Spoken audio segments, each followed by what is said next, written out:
please, can I have some? I'm so hungry. Just a little bit, please, please, please. Daddy, I'm hungry. Can I eat with you? The moment that broke a heartless billionaire. Daddy, I'm hungry. Can I eat with you? These words, spoken by a small girl in a worn pink dress to a man who built his fortune on never looking back, create a visceral emotional collision. At the Garden Terrace, an exclusive restaurant mirroring Richard White's carefully curated existence, 5-year-old Jasmine Elias shatters his ordered world. Her scuffed shoes, scraped knees, and faded pink dress clash against crystal and white linen. Richard's initial impulse to dismiss this intrusion wars with unsettling recognition in the curve of her cheek, the determination in her eyes, features echoing someone from his buried past. When the maitre d' seizes the child's thin arm with excessive force, her cry forces Richard to choose: preserve the comfortable distance he's maintained from human vulnerability, or act on the protective instinct suddenly blazing within him, an instinct he thought he'd killed years ago when he closed the door on his own son. Let go of her. Richard's voice cut through the restaurant's murmur like a blade. The maitre d' released Jasmine immediately, stammering apologies Richard didn't hear. He watched the child rub her arm, tears threatening but held back with dignity far too old for someone so small. He led her to a corner booth away from stairs.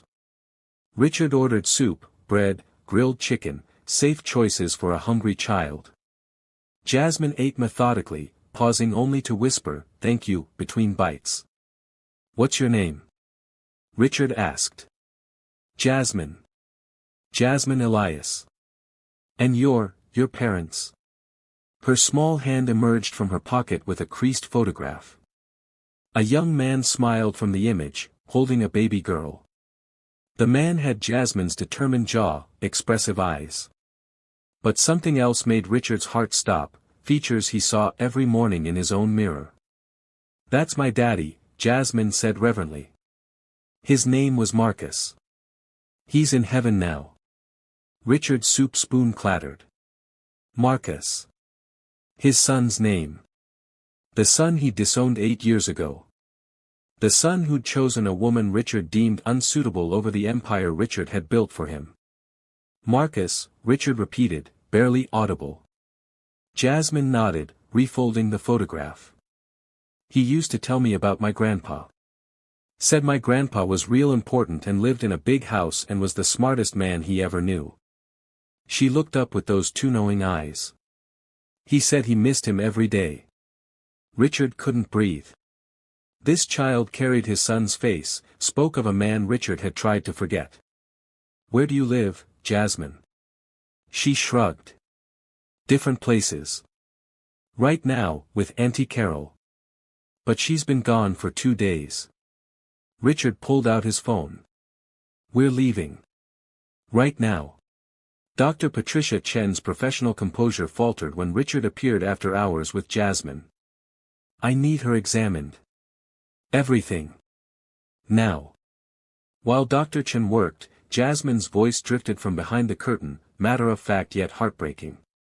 "My mommy left when I was a baby. Daddy said she wasn't ready, and that was okay because he loved me enough for 2 people. And after your father passed, Auntie Carol took me in. She's nice, mostly. But sometimes she goes away and forgets to come back. Then I just wait." Richard's jaw clenched. A 5-year-old, waiting alone. Dr. Chen emerged. "She's malnourished but not critically. Some old bruises, nothing suggesting intentional abuse. Mostly neglected." She paused. "Mr. White, what's your relationship to this child?" "I'm not sure yet. But I intend to find out." After Jasmine fell asleep, Richard called his investigator. "Daniels, find everything about a Marcus White who died in the last 2 years. Everything. Where he lived, how he died, what he left behind. And find out if he had a daughter."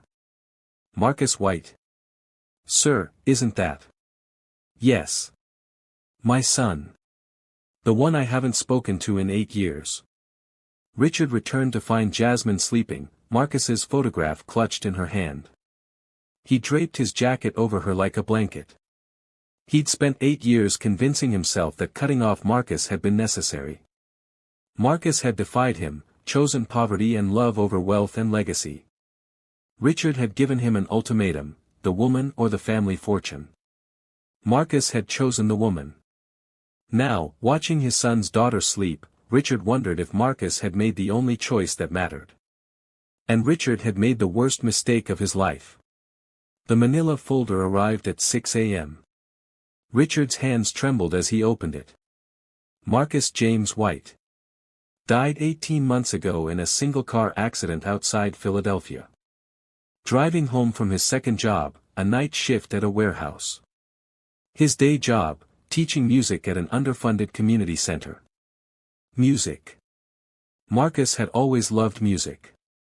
Richard had allowed piano lessons only if Marcus devoted equal time to business studies. The music was supposed to be supplemental, a hobby. Not a life. Marcus had been living in a one-bedroom apartment, barely making rent. His daughter's mother had left when Jasmine was 6 months old. Marcus raised Jasmine alone, working multiple jobs, struggling but managing. Until the accident.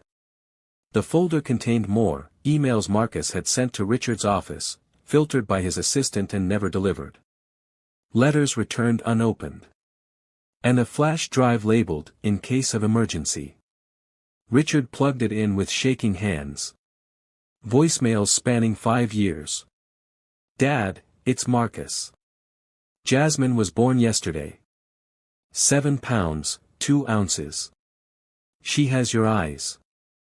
I'm sorry I disappointed you, but I'm going to be the father she needs. I wish you could meet her.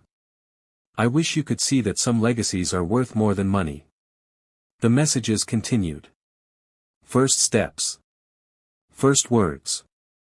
Every milestone shared with a father who'd never listened. The final voicemail was dated 3 weeks before the accident. "I don't know if you'll ever hear this. I want Jasmine to know that family matters, even when it's broken. I forgive you, Dad. For everything. If you ever want to meet your granddaughter, the door is always open. I love you. I never stopped." Richard sat as dawn broke, tears streaming for the first time in decades. He called his attorney. "Wilson, I need custody proceedings. Immediately." The DNA results confirmed it. Jasmine was his granddaughter with 99.9% certainty. Richard's attorney was skeptical. "You want custody? Richard, you're 58, unmarried, with no parenting experience. The courts will question why you never established a relationship before. Your business reputation doesn't scream, nurturing guardian. Then let them scrutinize. Start the paperwork." Meanwhile, Jasmine transformed Richard's sterile penthouse. Coloring books sprawled across pristine tables. A pink toothbrush appeared beside his black electric one. Children's books stacked everywhere. The fortress echoed with a child's laughter. "Grandpa Richard, you can see the whole world from here," she exclaimed at the windows. Grandpa Richard. She'd started calling him that on day 2, as naturally as if she'd always known him. She simply accepted him as family with uncomplicated trust. Mrs. Cho, Richard's housekeeper, watched the transformation with amazement. "Your son would be proud," she said softly. Would Marcus be proud? Richard didn't know. But every morning, he woke to small feet padding down the hallway. Every evening, Jasmine asked for stories about her daddy as a little boy. Richard remembered things he'd thought forgotten: Marcus's gap-toothed smile, terrible jokes, the summer he tried teaching the neighbor's dog piano. "Daddy was funny," Jasmine said one night, clutching Marcus's photograph. "Yes," Richard agreed, throat tight. "He was the best of both of us. And you're the best of him." Jasmine fell asleep holding both the photograph and Richard's hand. Richard sat in the darkened room long after her breathing evened out, keeping watch over the granddaughter he'd never known he'd lost until he found her again. For the first time in decades, Richard White understood what it meant to be needed. 3 weeks in, Jasmine called him Daddy during a nightmare. When she woke, her face was stricken. "I'm sorry, Grandpa Richard. I know you're not my daddy. I know he's gone." Richard knelt beside her bed. "You can call me whatever feels right, Jasmine.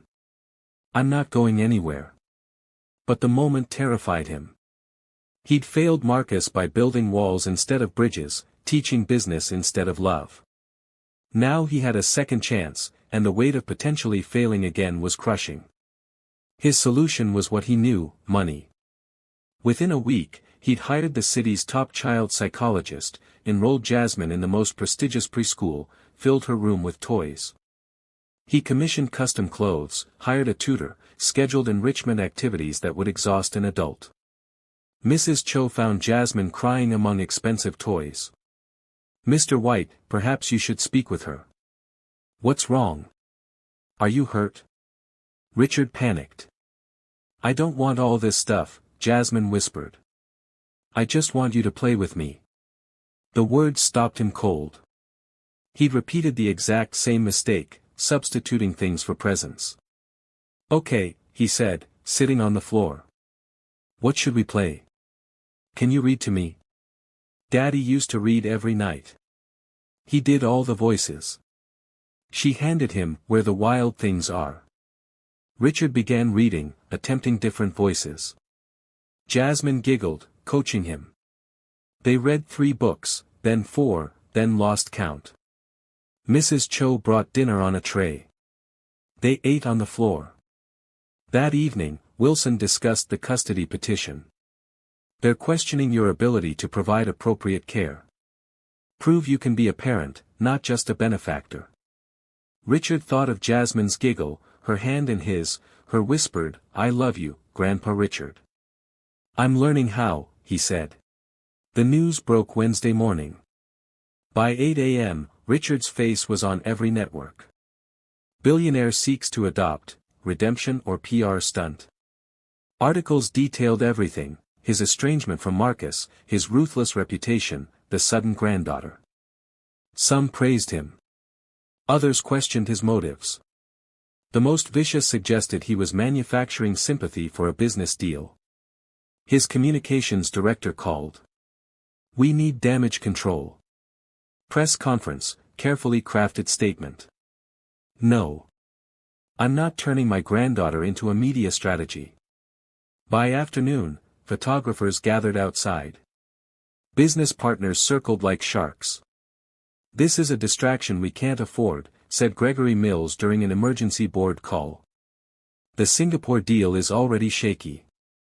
If they think you're losing focus, then they'll find another partner," Richard said flatly. "If that's a problem, I'll buy out your shares personally." Former employees emerged with stories of his cold management. A magazine ran, "The Man Who Couldn't Love, Can Richard White Really Change?" At a charity gala, Richard overheard conversation he wasn't meant to hear. "Adopting at his age? Please. This is either senility or calculation. Did you see the photo? The girl is, what? Black? Oh, that makes it even more obvious." Checking diversity boxes. Richard's hand tightened around his champagne flute. He wanted to rage, to defend Jasmine. But causing a scene would only worsen things. He left early, finding Jasmine working on a puzzle with Mrs. Cho. "Grandpa Richard. You're home early." They worked on the lighthouse puzzle together. "Some people at work were mean to you today, weren't they?" she asked suddenly. "How did you know?" "You have your sad face. Daddy said people who judge you without knowing you aren't worth knowing anyway. The people who matter will always see your heart, not your wallet." Marcus had said that. Richard had mocked it then. Now he understood Marcus had been right along. Richard's investigators found Carol Simmons in a motel 40 miles out. She looked exactly as broken as the reports described. "You're him," she said flatly. "The grandfather. Rich guy who didn't want anything to do with his own son." Richard absorbed the accusation. I'm here about Jasmine. She's better off with you than me. That's not a hard bar to clear. Richard had arrived with anger, ready to demand how anyone could abandon a child. But seeing Carol, rage deflated into something more complicated. Why did you take her in? Carol exhaled smoke, laughing bitterly. Marcus was a good kid. Too good. When he died, there was no family, no one coming for Jasmine. I thought I could stay clean, get my act together for her. Lasted about 3 months. But you didn't surrender her to child services. I tried. 3 times. They said the system's overwhelmed. She's fed, clothed, not actively abused. They took notes and left. Carol's voice cracked. I'm a junkie, Mr. White. I can barely take care of myself. But I couldn't just throw her away. Richard studied this woman who tried and failed, seeing himself. Different circumstances, same fundamental inability to be what a child needed. Marcus used to say everyone had kindness hiding somewhere, Carol continued. Even his father. Even his father. Marcus had still believed that. Richard pulled out his checkbook. There's a treatment facility in Connecticut. Best in the region. All expenses covered, no strings attached. Carol stared. Why? Because my son would have. And because Jasmine speaks of you with affection. That means you gave her something real. Richard stood. If you get clean, there's a place for you in Jasmine's life. Not as a guardian, but as someone who cared when no one else did. 2 days later, the facility confirmed Carol's admission. The courtroom was modest, fluorescent lighting, uncomfortable chairs. Judge Maria Santos presided with an unreadable expression. The state's attorney rose. Your Honor, while we acknowledge Mr. White's biological relationship and financial resources, we must question whether those factors alone qualify him for guardianship. Mr. White is 58 with no parenting experience. His estrangement from his son lasted until the son's death. His business history shows calculated detachment and ruthless decision-making. She presented testimonies from former employees, documentation of hostile takeovers, a Forbes quote, "Emotion is the enemy of success." Furthermore, Mr. White's sudden desire for custody emerged only after the child appeared at his restaurant. The timing suggests impulse rather than genuine commitment. Wilson defended him with counter-evidence, completed home studies, Dr. Chen's testimony about Jasmine's improved health, character witnesses describing Richard's transformation. But doubt remained in Judge Santos's eyes. Mr. White, I'd like to hear from you directly. Why should I grant you custody? Richard stood, ignoring Wilson's prepared statement. I failed my son. I gave him an ultimatum, choose the life I'd planned or lose me forever. He chose love, and I called that weakness. The lesson he learned was that his father's love was conditional. The courtroom fell silent. Marcus died thinking I didn't care. Died leaving voicemails I never heard, offering forgiveness I never asked for. You're right to question my fitness. I was that man, cold, calculating, convinced emotion was weakness. But that little girl asked me one simple question, Daddy, I'm hungry. Can I eat with you? And something I'd buried woke up. I can't undo my failures with Marcus. But I can give Jasmine the grandfather she deserves. I'm not asking you to trust who I was. I'm asking for the chance to prove who I'm becoming. I'll reserve my decision, Judge Santos said finally. The envelope arrived 3 weeks later. In the matter of custody of Jasmine Elias, petition granted. Richard read it 3 times before it became real. When he picked Jasmine up from school, she knew immediately. What happened, Grandpa Richard? You look happy sad. The judge said yes. You're staying with me. Forever. Forever. Forever. She launched herself at him, and Richard held tight to this miracle he didn't deserve but would spend his life earning. Their life found its rhythm. Richard scaled back business commitments. He learned to braid hair through YouTube tutorials. He coached Jasmine through nightmares, shared stories of Marcus. She had her father's gift for music and generous heart. Carol completed treatment. 6 months later, she visited, nervous and uncertain. Jasmine hugged her immediately. It became a monthly tradition. 2 years passed. At Jasmine's 7th birthday party, a social worker approached Richard hesitantly. "Mr. White. I'm Sarah Chen. I worked on Jasmine's case." She glanced at a young boy beside her, studying the leftover cake with longing. "I remembered what you said in court about legacy. About choosing children who need to be chosen. This is Michael. He's 4, recently removed from an unsafe home. Our foster system is completely overwhelmed." Jasmine walked over to Michael. "Hi. I'm Jasmine. Do you want some cake?" Michael nodded shyly. "Come on," Jasmine said, taking his hand. "I'll show you which piece has the most frosting." Richard watched his granddaughter teaching another lost child that kindness was real. He turned to Sarah Chen. "Tell me about him." That night, after Michael fell asleep clutching an elephant Jasmine had shared, she appeared in Richard's study. "Daddy used to say love doesn't divide, it multiplies." Richard held her close. "Your father was right about a lot of things.